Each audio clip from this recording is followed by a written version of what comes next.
नमस्कार, मैं छत्तीसगढ़ अखबार के यूट्यूब चैनल इंडिया आजकल के स्टूडियो से सुनील कुमार रोज की तरह अपने एक एडिटोरियल को लेकर आपके बीच हूँ।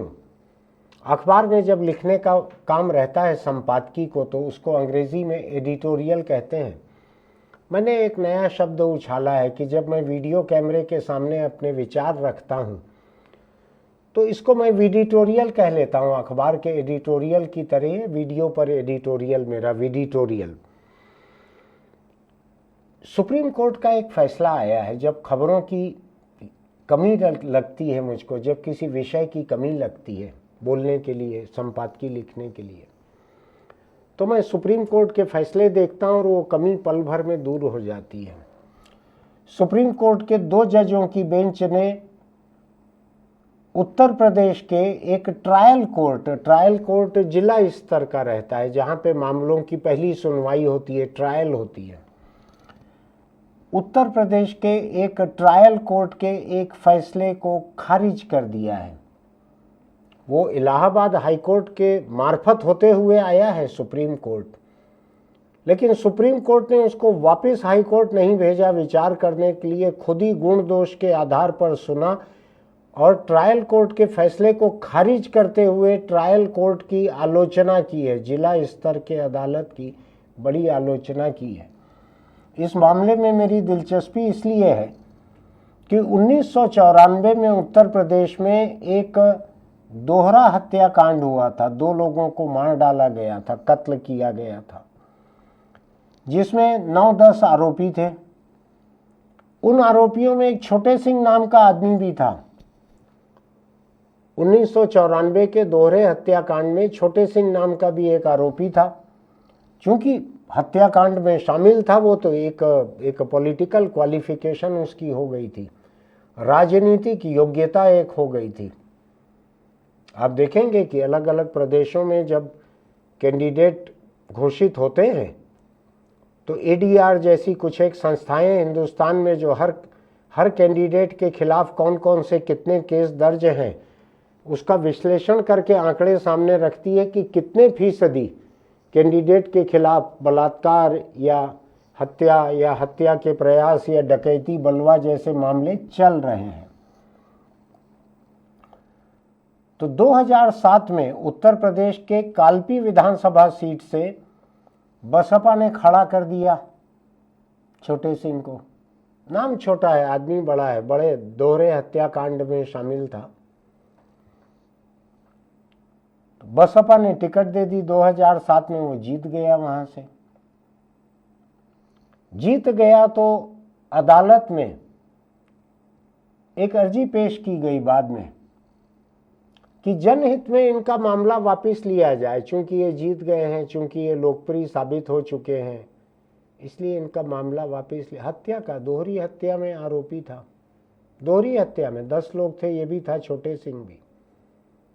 नाम छोटे, दर्शन बड़े। 2012 में ट्रायल कोर्ट ने सरकार को मामला वापस लेने की इजाजत दे दी। 2 लोगों के कत्ल के मामले में शामिल एक व्यक्ति, चूंकि वो विधायक बन चुका है, इसलिए मान लिया गया कि ये लोकप्रिय है और हत्या का मामला भी इसके ऊपर से उठा लेना जनहित में है। मानो कि लोकतांत्रिक चुनाव जो है, उसके बाद बलात्कार से आप मुक्त हो जाएं, उसके बाद हत्या से आप मुक्त हो जाएं, सारे आरोपों से आप मुक्त हो जाएं। इसका मतलब ये है कि हर किस्म के मुजरिम चुनाव लड़के आ सकते हैं, और अगर सत्ता की मेहरबानी रही रूलिंग पार्टी की, सरकार की, तो वो हत्या के अभियुक्त जो हैं उनके ऊपर का मुकदमा वापस लेने को भी जनहित साबित कर सकती है सरकार। गजब का हाल है ये, मैं हैरान हूं। यहां भी हुआ है, मेरे अपने प्रदेश में, मेरे अपने शहर में हुआ है। एक मंत्री बन गए थे, जोगी जब मुख्यमंत्री थे, अजीत जोगी मुख्यमंत्री थे, कांग्रेस की सरकार थी, एक मंत्री बन गए थे। उनके खिलाफ किसी बंद में, धरना में, सड़क रोकने में या ट्रेन रोकने में, ऐसे कुछ जगहों पर तोड़फोड़ वगैरह का मामला चल रहा था, जो समझ में आता है कि राजनीतिक प्रदर्शन वगैरह का था। उसको जनहित में वापस लेने का एप्लीकेशन लगाया सरकार ने अदालत में, जहां वो मुकदमा चल रहा था। अदालत ने खारिज कर दिया था, इसमें हमको कोई जनहित नहीं दिखता। बड़ा अच्छा काम करती है ट्रायल कोर्ट, वापस कर दिया था उन्होंने, इसमें कोई जनहित नहीं दिखता है, मुकदमा चलेगा। अब उत्तर प्रदेश का मामला अलग था, वहां ट्रायल कोर्ट ने 2012 में सरकार को इजाजत दे दी, आप वापस ले सकते हो मामला, सरकार ने वापस ले लिया। इस आधार पर इस मामले के और जो लोग थे, 9 लोग जिनके ऊपर दोहरी हत्या का आरोप था, उन्होंने भी एप्लीकेशन लगाया, साहब जब इसके ऊपर से आप वापस ले रहे हो, हमारे ऊपर से भी वापस लो जनहित में। वो फैसला नहीं हो पाया, उस पर इजाज़त नहीं मिली, क्योंकि वो विधायक नहीं बन पाए थे। विधायक का दर्जा एक अलग दर्जा है, सांसद हैं, विधायक हैं, इनका दर्जा अलग रहता है। ये कत्ल के बाद भी जनहित में छूट के बाहर आ सकते हैं, जैसा कि सरकार ने मामला वापस ले लिया, उत्तर प्रदेश सरकार ने 2012 में। इसके बाद में सुप्रीम कोर्ट ने अभी कहा कि विधायक की अच्छी छवि का तर्क देते हुए कोई भी मामला इस तरह का वापस नहीं लिया जा सकता। पहली चीज सुप्रीम कोर्ट ने यह कहा कोई निर्वाचित हो गया है तो इसका यह मतलब नहीं है कि जनता में उसकी अच्छी छवि है। मैं इसको बड़ा अच्छा कमेंट मानता हूं सुप्रीम कोर्ट का। कोई विधानसभा चुनाव लड़के जीत के विधायक बन गया, इसका यह मतलब नहीं है कि उसकी छवि अच्छी है। यह भी हो सकता है कि उसके मुकाबले जो दूसरा कैंडिडेट हो उसकी छवि और ज्यादा खराब हो। ये मान लीजिए चोर है तो दूसरा डकैत हो, तो अदालत ने कहा कि किसी का चुन लिया जाना जो है उससे उसकी छवि साबित नहीं होती कि जनता में उसकी अच्छी छवि है। बड़ा अच्छा तर्क है ये। कई लोग इसलिए भी चुन के आ सकते हैं कि दूसरे बाकी कैंडिडेट और बुरे थे और खराब थे, ये तो केवल हत्यारा था, बाकी कैंडिडेट ऐसे भी हो सकते हैं जिनके ऊपर बलात्कार और हत्या दोनों का मामला चल रहा हो, तो इसके ऊपर केवल हत्या चल रहा था, तो इसलिए हो सकता है जीत गया हो, ये इसको कंसेशन दे दिया हो वोटर्स ने। खैर मैं सुप्रीम कोर्ट के मामले में आता हूं। मुकदमा वापस लेने का ट्रायल कोर्ट का फैसला खारिज। सुप्रीम कोर्ट के कहने के बाद अब ये आदेश, इस फैसले के बाद में अब मामला दोबारा चलेगा दोहरी हत्या का। मुझको लगता है कि जो छूट गए थे मस्त घूम रहे होंगे वहां पे, उसके बाद हो सकता है और राजनीतिक ताकत हो गई होगी। हत्या का मुकदमा चल चुका है और अब छोड़ चुके हैं कोर्ट से, तो और छोटे सिंह जो हैं बड़े हो गए होंगे। अब इसके बाद में छोटे सिंह को फिर छोटा कर दिया है सुप्रीम कोर्ट में कि जाओ अभी कटघरे में रहो या जेल में रहो, जहां भी अदालत तय करेगी। कुल मिलाकर निचली अदालत में, जिला अदालत में अब छोटे सिंह को एक बड़ा मुकदमा झेलना पड़ेगा दोहरे हत्याकांड का। सुप्रीम कोर्ट के जजों ने कहा कि देश की न्यायिक प्रणाली अक्सर कानूनी कार्रवाई में लंबे समय तक देरी और संदिग्ध राजनीतिक प्रभाव के व्यापक मुद्दों से जूझती है। बड़ी अच्छी बात है। मैं देखता हूं जिला अदालत से लेकर हाई कोर्ट तक और सुप्रीम कोर्ट तक जो भी सरकार रहती है, केंद्र सरकार हो, राज्य सरकार हो, अपनी राजनीतिक विचारधारा, राजनीतिक पसंद नापसंद, सरकार की खुद की किसी जुर्म में कितनी हिस्सेदारी थी, इसके आधार पर सरकार अदालत में जान लगा देती है अपने पसंदीदा मुजरिम को बचाने के लिए। अपने पसंदीदा मुजरिम को बचाने के लिए सरकार अदालत में अपनी इज्जत भी दांव पे लगा देती है। कुछ उसी तरह की बात सुप्रीम कोर्ट ने कही है। ये अदालत के जज हैं, इनकी भाषा थोड़ी भद्र भाषा है मेरे मुकाबले, मैं थोड़ा खरा खरा बोलता हूं।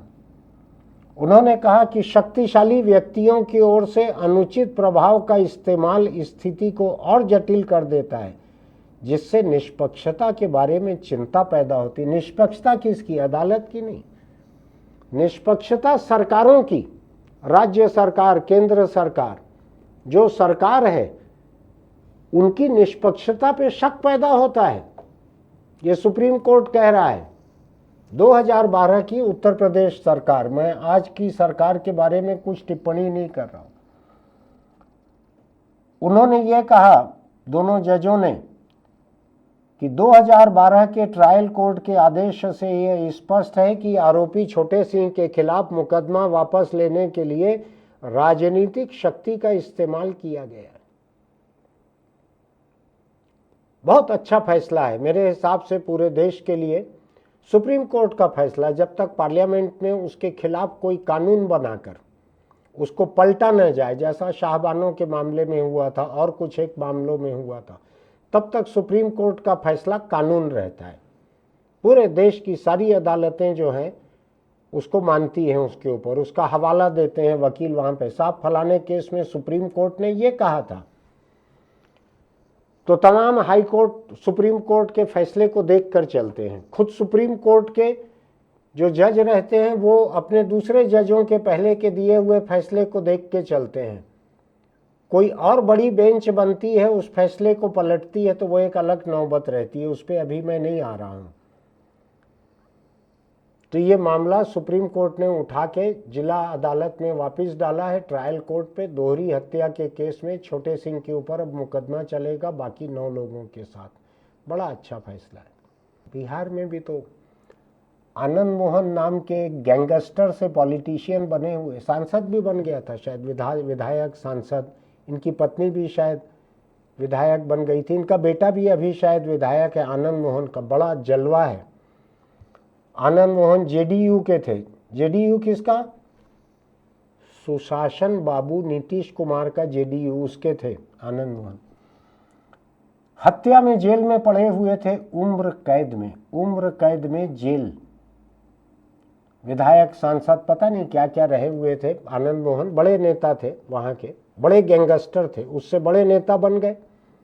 एक ही कदम बढ़ाना पड़ता है गैंगस्टर को, पहले ताकत अपनी स्थापित कर लो, अगले कदम पे किसी राजनीतिक दल में चले जाओ तो सब टिकटें मिलने लगती है। आनंद मोहन आपने देखा होगा, इनकी पत्नी का भी नाम बहुत आता था, शायद लवली आनंद नाम था, मुझको ज्यादा याद नहीं।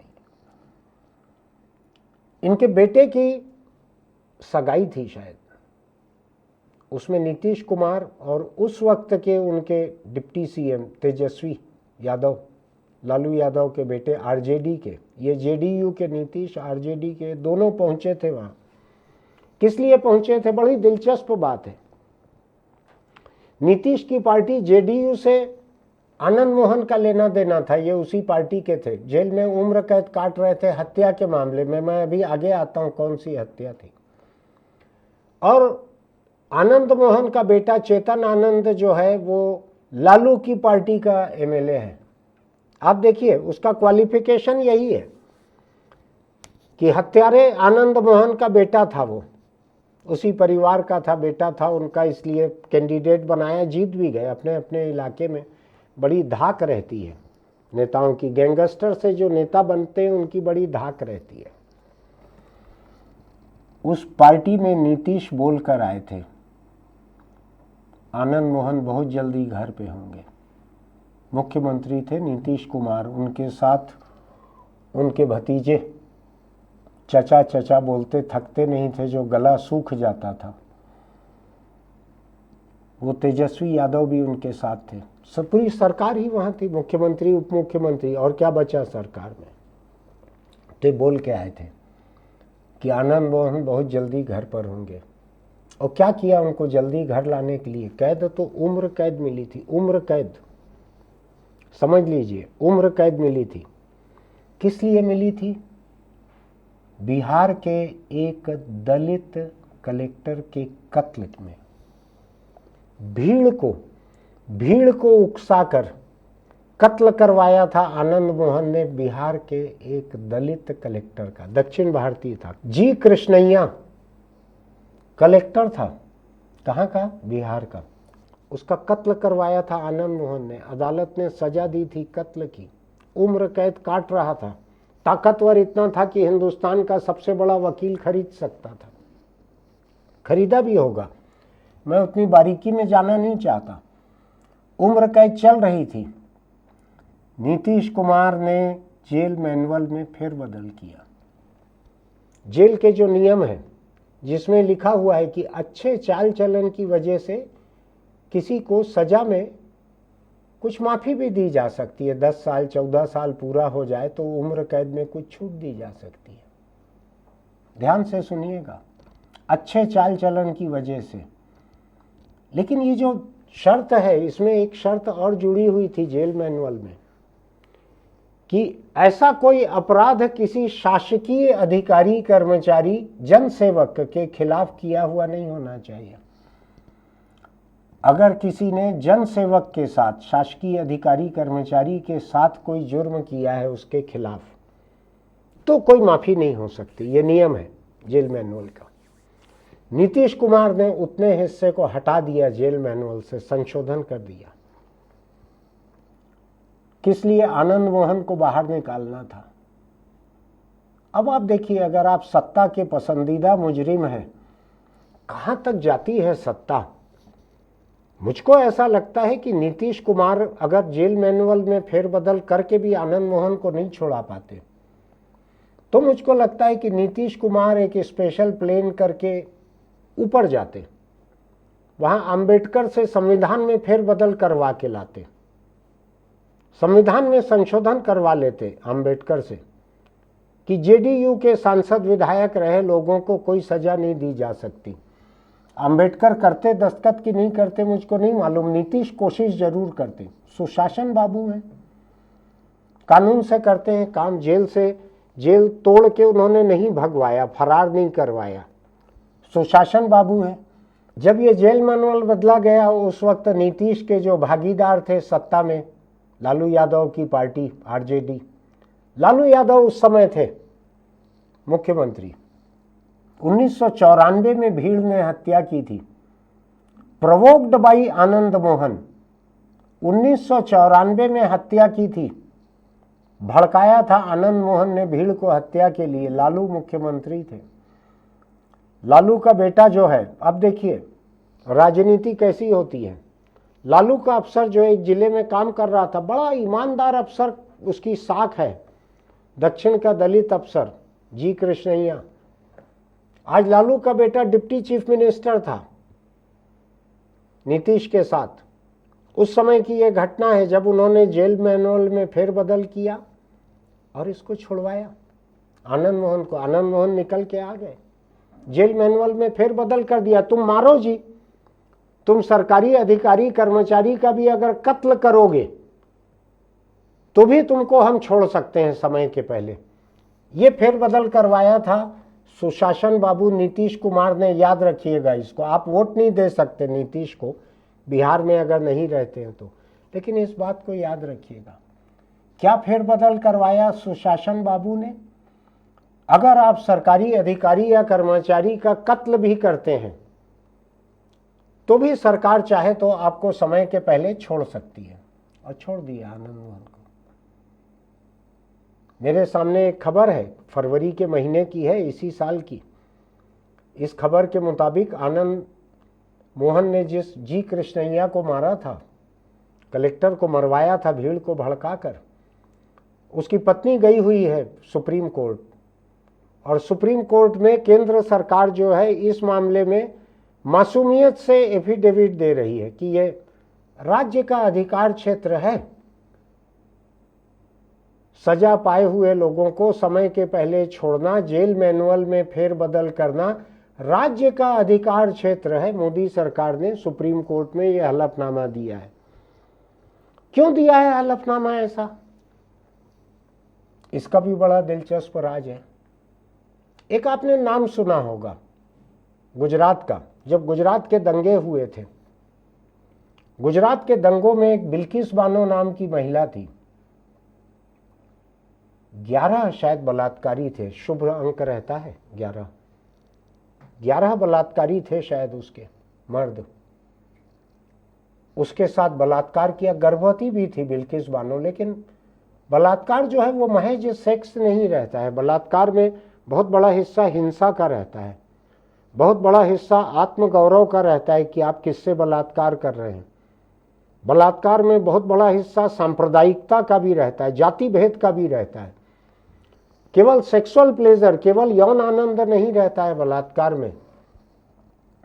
बलात्कार में लोगों को ये भी परवाह नहीं रहती कि 11 लोग एक महिला से बलात्कार कर रहे हैं, बिना कोई सावधानी बरते हुए एक दूसरे की बीमारी सबको हो सकती है, ये भी फिक्र नहीं रहती। मुझको नहीं लगता है कि बलात्कारी किसी सावधानी के साथ जाते हैं बलात्कार करने के लिए। ये गुजरात के दंगों का ऐसा बलात्कार था। बिल्किस बानो, गर्भवती महिला, उसकी छोटी सी बच्ची थी शायद, जिसको पटक कर मार डाला था बलात्कारियों ने, पटक कर मार डाला था बलात्कारियों ने, और बलात्कार किया था 11 लोगों ने एक महिला के साथ, गर्भवती महिला के साथ। कैद हुई थी इनको। आपको ध्यान है उस समय गुजरात की सरकार जो थी, नरेंद्र मोदी मुख्यमंत्री थे, उस सरकार का रुख कैसा था? जैसा अभी आनंद मोहन के लिए नीतीश का रुख था या तेजस्वी यादव का रुख था, ऐसा ही रुख उस समय मोदी सरकार का दंगों के आरोपियों के लिए था। कई मामले आपको ध्यान होगा, मामले ही सुप्रीम कोर्ट ने गुजरात के बाहर कर दिए थे। गुजरात में कोई फेयर ट्रायल नहीं हो सकती, गुजरात में कोई इंसाफ नहीं हो सकता। मामले बाहर कर दिए थे गुजरात के बाहर। यह मामला भी शायद उसमें से एक था। ऐसे 11 बलात्कारियों को गुजरात की जेल से गुजरात सरकार और केंद्र सरकार की, मोदी सरकार की सहमति से, अभी साल भर पहले की बात है,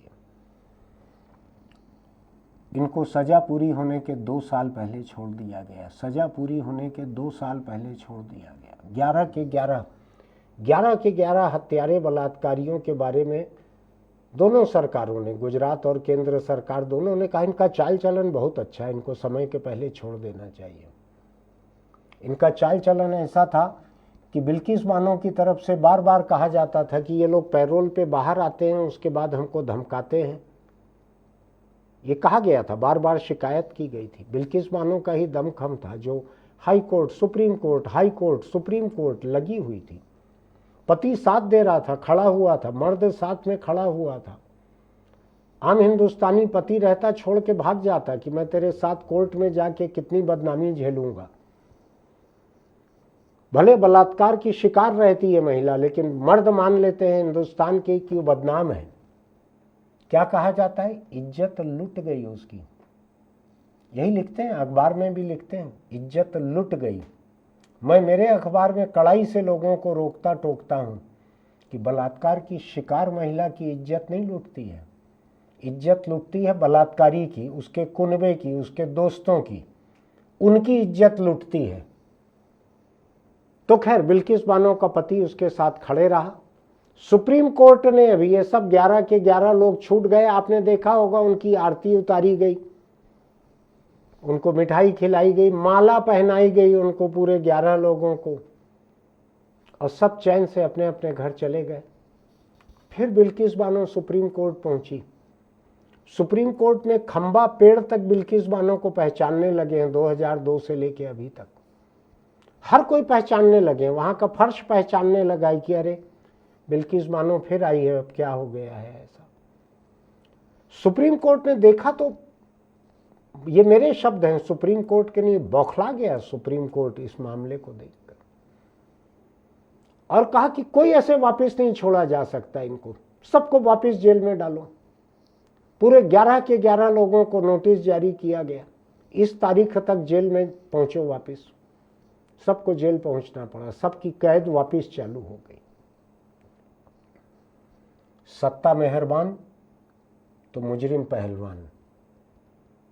ये हमने उत्तर प्रदेश में ये छोटे सिंह के मामले में देखा, हमने बिहार में आनंद मोहन के मामले में देखा, हमने गुजरात में बिल्किस बानो के 11 बलात्कारियों के, हत्यारों के मामले में देखा। 11 शायद इसलिए रहे होंगे, 12 में 1 दर्जन हो जाता है, 11 शुभ अंक है, शायद इसलिए 11 रहे होंगे, उन्होंने संख्या अपनी नहीं बढ़ने दी। तो जहां सत्ता की मेहरबानी से मुजरिम इस तरह से पहलवान होते हैं, वहां लोकतंत्र की क्या गुंजाइश है? कितने लोग ऐसे होंगे, कितने लोग ऐसे होंगे 2000 1994 का केस दोहरी हत्या का छोटे सिंह के खिलाफ आज जाकर कब हो रहा है? 2024 में। आधा साल निकल चुका है। 2094 की हत्या 2024 में जाके सुप्रीम कोर्ट फिर ट्रायल चालू करवा रहा है, फिर से जेल भेज रहा है, फिर से ट्रायल चालू करवा रहा है। वक्त कितना निकल गया? कितना निकल गया? 30 साल। 30 साल निकल गया। आनंद मोहन 1994, 30 साल निकल गया। खड़ी है एक ईमानदार दलित कलेक्टर की पत्नी, मैं कहना नहीं चाहता लेकिन जो चलन में है हमारे यहाँ उसकी विधवा, सुप्रीम कोर्ट में खड़ी है। नीतीश बाबू जो हैं वो तेजस्वी को छोड़ के अब बीजेपी के साथ सरकार चला रहे हैं। राजनीति में जिस तेजी से नीतीश अपने बेड फेलोज, अपने हम बिस्तर साथी बदलते हैं, ऐसा लगता है कि दोनों तरफ दो पार्टियों के लोगों को सुला के रखते हैं। वो ऐसे करवट बदले तो बीजेपी के साथ, करवट बदले तो लालू के साथ। ऐसा गजब का सुशासन है नीतीश का।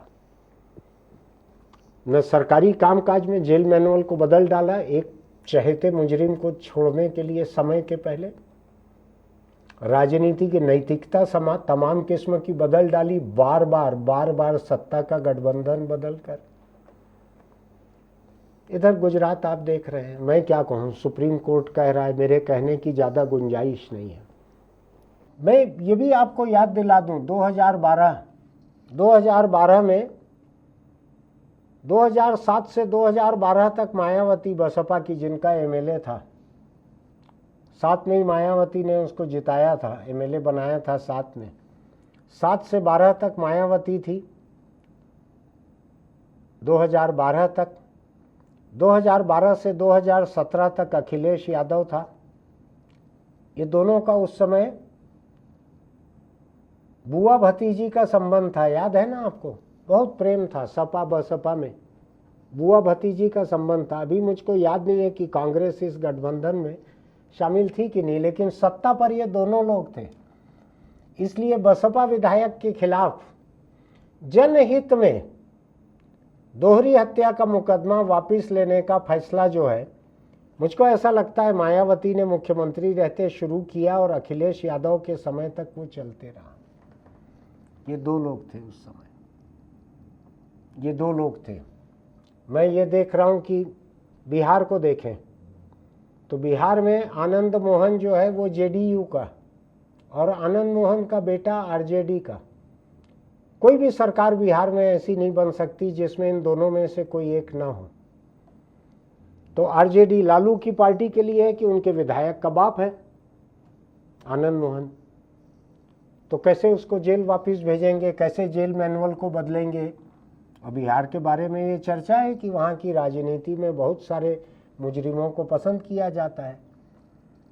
तो चाहे आप कलेक्टर को मार दो, दलित कलेक्टर को मार दो, ईमानदार कलेक्टर जो माना जाता था उसको मार डालो, आपको राजनीति छुड़ाएगी, नेता छुड़ाएंगे आपको। तो यहाँ आप देखिए, यहाँ बसपा और सपा ये दो मुख्यमंत्री थे, मायावती अखिलेश, इसी दौरान का मामला है ये, ठीक है।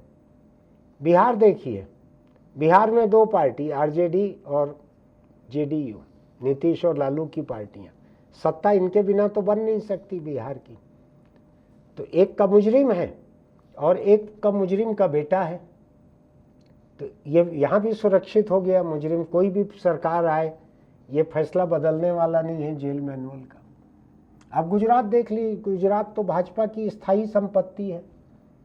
चुनाव अगर ठीक है होते हैं हर 5 साल में, लेकिन वहाँ के वोटर्स ने गुजरात की जागीर जो है वो भाजपा के नाम लिख दी है। तो मुझको नहीं मालूम है अभी ताज़ा क्या चल रहा है। इन 11 लोगों को जो सुप्रीम कोर्ट ने जेल भेजा है, मुझको नहीं मालूम है क्या चल रहा है। लेकिन हो सकता है कि इनको सुप्रीम कोर्ट के इस आदेश के खिलाफ कोई कानून में ऐसा संशोधन करके कुछ करके इनको जेल से निकालने की फिर कोशिश चल रही होगी। माला सूख रही होगी, 11 मिठाई सूख रही होगी, लड्डू कड़ा हो रहा होगा, कुछ न कुछ चल रहा होगा वहाँ पे। सोच के देखिएगा देश के हाल को। मैंने 3 पार्टी का, 3 प्रदेश का, 3-4 मुख्यमंत्रियों का ये हाल आपको बतलाया है। हिंदुस्तान का लोकतंत्र एक परले दर्जे का ढकोसला लोकतंत्र हो गया है। लोकतंत्र के नाम पर एक पाखंड हो गया है। थोड़ा बुरा लग सकता है आपको, लेकिन मैं इस लोकतंत्र का हिस्सा हूं। मैं हकदार हूं इसमें। 140 करोड़ लोगों में से एक मैं भी हूं। इसलिए मैं कह रहा हूं इस बात को कि लगातार चुनाव हो जाना, मशीनों से चुनाव हो जाना, लगातार चुनाव होके उनके नतीजे घोषित हो जाना, ये लोकतंत्र नहीं होता है। लोकतंत्र होता है सत्ता की नीयत क्या है। सत्ता की नीयत अगर बलात्कारियों को, हत्यारों को बचाने की है, उनके खिलाफ मुकदमे वापस लेना, उनको समय के पहले छोड़ना, अगर ये नीयत है सरकारों की। 3 राज्य मैंने गिना दिए हैं आपको, ध्यान रखिएगा। 3 राज्य, 3 अलग अलग मुख्यमंत्री, 3 अलग अलग पार्टियां, और भी राज्य होंगे, मैं अभी उस पर नहीं जा रहा हूं। जो मुझको याद पड़ रहा है केवल उतने ही मामले गिना रहा हूं। इसका मतलब ये है कि आप सजा के हकदार हैं अगर सत्ता आप पर मेहरबान नहीं है तो। अगर सत्ता आप पर मेहरबान है तो आप चाहे बलात्कारी हों, चाहे हत्यारे हों, चाहे कुछ हो, चाहे आपने सत्ता के सबसे बड़े अफसरी प्रतीक जिला कलेक्टर, जिला मजिस्ट्रेट, डीएम कहते हैं, डीएम एंड कलेक्टर, एक ही ओहदा रहता है, एक ही व्यक्ति रहता है उस पर, उसकी आपने खुली सड़क पर दिन दहाड़े आपने हत्या करवा दी तो भी आपको सत्ता समय के पहले जेल के बाहर ला सकती है। इस लोकतंत्र पर एक सीमा से ज्यादा भरोसा मत कीजिएगा। ये हिंदुस्तान के लिए सबसे अच्छा तंत्र तो हो सकता है, लेकिन ये भरोसेमंद नहीं है। आप अपनी ताकत पे भी भरोसा कीजिए। आपकी ताकत इतनी रहनी चाहिए। आप इतने बड़े गैंगस्टर अगर हैं, दंगाई हैं, चुनाव जीत के आ सकते हैं, जिससे ट्रायल कोर्ट ये मान ले कि आप चूंकि चुनाव जीत के आए, आपकी छवि अच्छी है, इसलिए आपके खिलाफ मामला वापस लेने की सरकारी अर्जी को हम मान लेते हैं। ध्यान रखिएगा, ये एक भीड़ तंत्र है, लोकतंत्र नहीं है, भीड़ तंत्र है।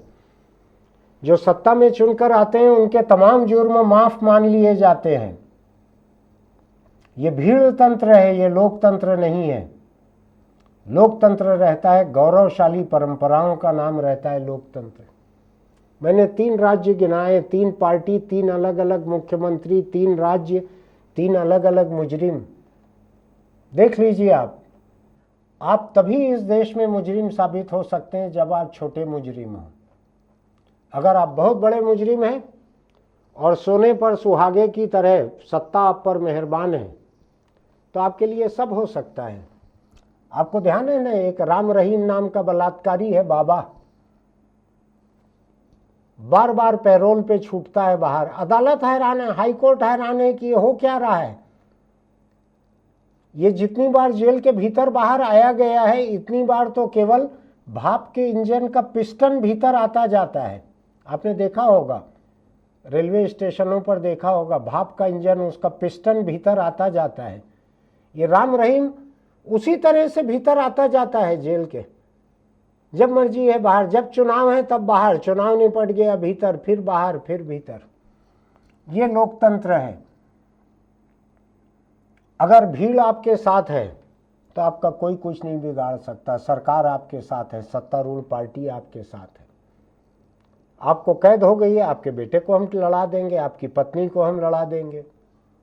आपको ध्यान है ना, देश की जो बच्चियां हैं ओलंपिक से भी मेडल लेके आई हैं, जो महिला पहलवान, आधा दर्जन ने शिकायत लिखाई कि हमारा देह शोषण किया। बृजभूषण शरण सिंह, 4 शब्दों का नाम है, सांसद था बीजेपी का।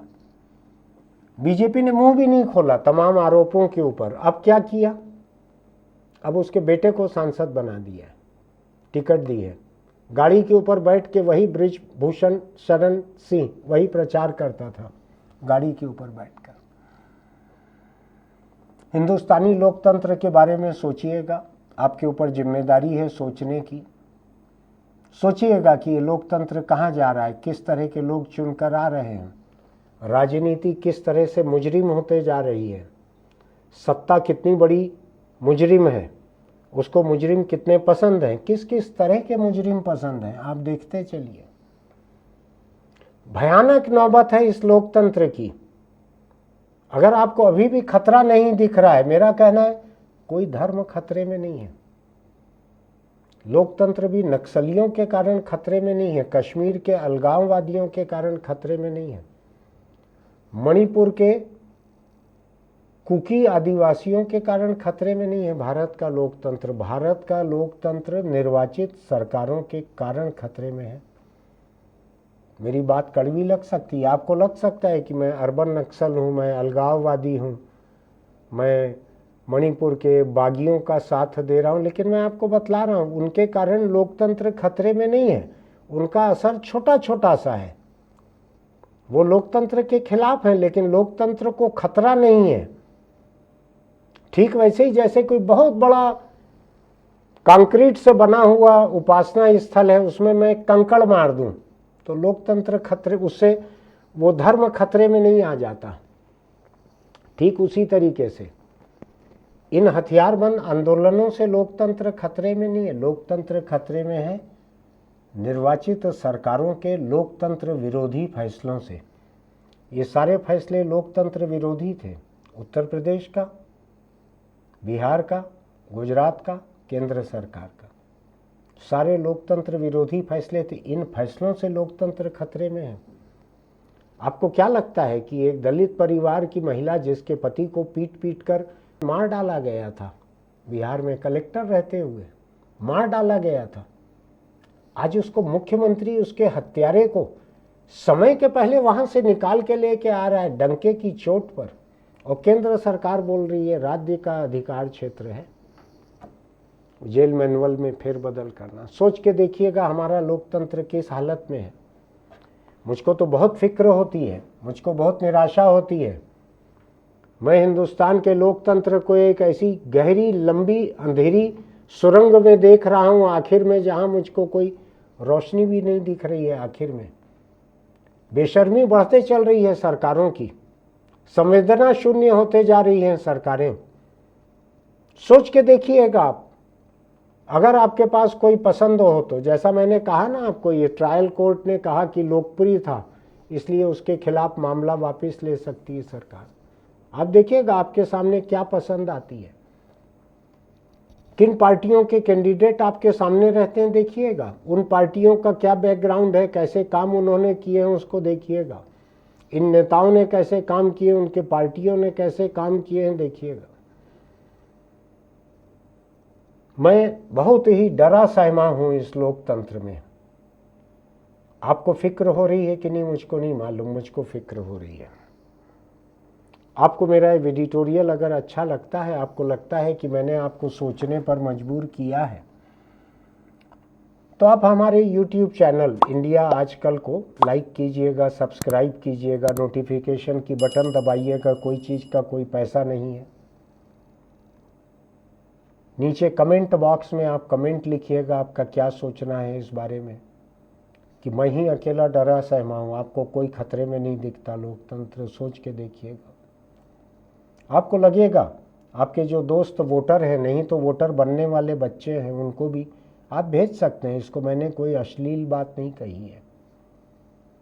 जो अखबारों में आती है खबरें, उससे ज़्यादा हिंसक भी मैंने कुछ नहीं कहा है। तो बच्चे भी पढ़ सकते हैं क्योंकि उनको भी वोटर बनना है। तो आप भेजिएगा लोगों को, बात कीजिएगा उनसे कि सरकारें ऐसा कर रही है, क्या करना चाहिए। सरकार अपने पसंदीदा मवालियों, मुजरिमों, बलात्कारियों, हत्यारों को समय के पहले जेल से निकाल रही है, मामले ख़त्म करवा रही है, क्या करें इनका, सोचिएगा। चलते चलते छोटी सी सलाह, अगर इस तरह की राजनीति से आप बच जाते हैं तो भी आपको सड़क पर चलते हुए दोपहियों पर हेलमेट लगाकर चलना चाहिए। रोज मर रहे हैं लोग, रोज मर रहे हैं। हर 4 घंटे 6 घंटे में मुझको छत्तीसगढ़ में बिना हेलमेट दोपहियों में किसी की मौत की खबर आ रही है। हर 4-6 घंटे में दिन में 4 खबरें आ जाती हैं ऐसी। हेलमेट लगा कर रखिए, अपने परिवार पर मेहरबानी कीजिए। आपको हेड इंजरी होगी, सिर पर चोट लगेगी, उसका इलाज जो है 10, 20, 25, 50 लाख का भी हो सकता है। आप कितने भी पैसे वाले हों, इलाज उससे ज़्यादा महंगा हो सकता है। आप कोमा में 10-20 साल भी पड़े रह सकते हैं। 19 साल का रिकॉर्ड है इंडिया का हेड इंजरी के बाद कोमा में रहने का। बिना होश में आए मर गया था आदमी दिल्ली में 19 साल बाद। परिवार का क्या हाल हुआ होगा सोचिए। आप ये नौबत मत आने दीजिए।